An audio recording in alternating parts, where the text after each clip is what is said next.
Bonjour, je vais vous aider pour le numéro 15 des relations métriques, à savoir comment partir le problème. Nous avons ici le triangle rectangle ODE. Donc, en classe, je vous ai dit, c'est important de commencer par identifier chacun de tes côtés. Donc, en face de l'angle droit, on retrouve le côté C. Ensuite de ça, de chacun des autres côtés, on va avoir le A. Et ensuite, on va avoir le B. Tu peux changer le A et le B, là, c'est pas grave, là. Moi, c'est pour ici, juste pour pouvoir les identifier. Bon, il ne veut plus écrire. Ensuite de ça, on va avoir le C1 et le C2. Bon, je vais utiliser celui-là. Donc, ici, c'est B. De ce côté-là, on va avoir C1 et ensuite, on va avoir le C2.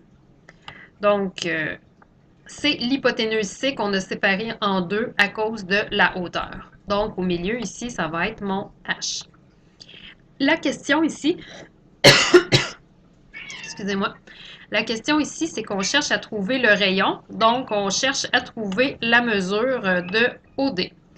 Donc, pour trouver la mesure de OD, qui équivaut à notre A, on va avoir besoin de nos relations métriques. On connaît le B, on connaît le H. Donc, c'est sûr que ici, ça nous aiderait beaucoup de trouver le C2. Une fois qu'on va avoir le C2, on va être capable de trouver le C1, puis ensuite, on va être capable de trouver le A. Donc, on commence. On va utiliser le triangle, le moyen triangle qui est ici, seulement.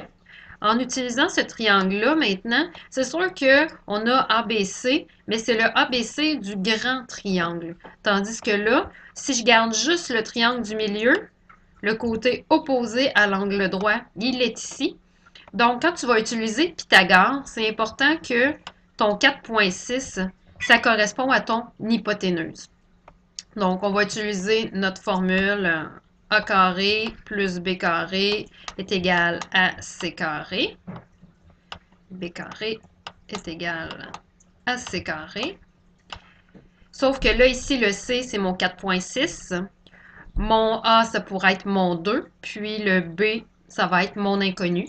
Donc, mon B, à la fin, ça va correspondre, une fois que je vais l'avoir trouvé, à la valeur de mon C2. Ensuite, une fois que tu as trouvé ton C2, ben, tu peux utiliser un autre de tes relations métriques pour trouver ton C1. Donc, peut-être H carré est égal à C1 fois C2. Tu isoles ta variable et ensuite un dernier Pythagore avec le petit triangle ici où le A va être ton hypoténuse.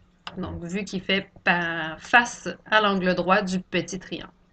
Donc, les étapes, pour résumer, il nous faut premièrement trouver la valeur du C2 en faisant Pythagore. Ensuite, avec une relation métrique, on peut trouver le C1. Et une fois qu'on a le C1, on est capable de trouver le A. Donc, bonne chance!